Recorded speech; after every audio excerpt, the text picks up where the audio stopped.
May namumuo bang magandang pagtitinginan sa pagitan nina Atasha Mulak at Jacob Ang? Si Atasha ay certified showbiz royalty. Anak siya ng mag-asawang Aga Mulak at Charlene Gonzalez. Si Jacob ay CEO ng San Miguel Corporation na pagmamay-ari ng kanyang ama na si Ramon Ang.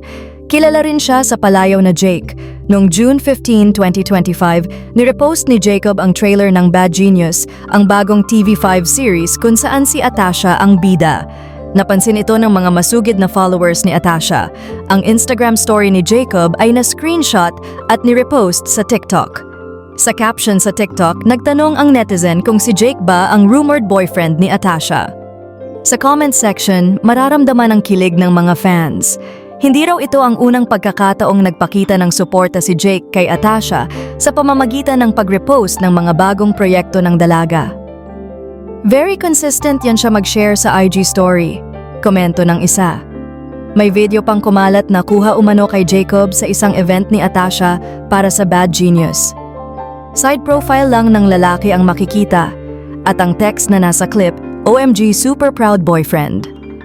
May isa namang netizen na nagsabing kasama si Jacob sa isang picture ni Atasha at ng pamilya ng dalaga nang magbakasyon ang mga ito sa Hong Kong.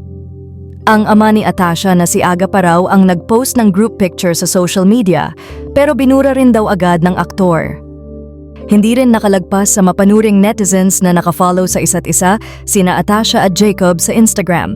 Napuna nila ang pag-like ni Atasha sa iilang IG posts ni Jacob mula Enero hanggang Mayo ngayong taon. Ang kapatid ni Atasha na si Andres ay nagla-like rin sa ilang posts ni Jacob. Mahihinuhang kaibigan ng kambal na Atasha at Andres si Jacob. Wala namang nababanggit si Atasha na manliligaw o di kaya ay nobyo kapag siya ay nakakapanayam ng press. Pero isang source ng PF.ph ang nakapagsabi noon pang May na madalas niyang makita na magkasama sina Jake at Atasha. At sa tingin niya, nagkakamabutihan ang dalawa.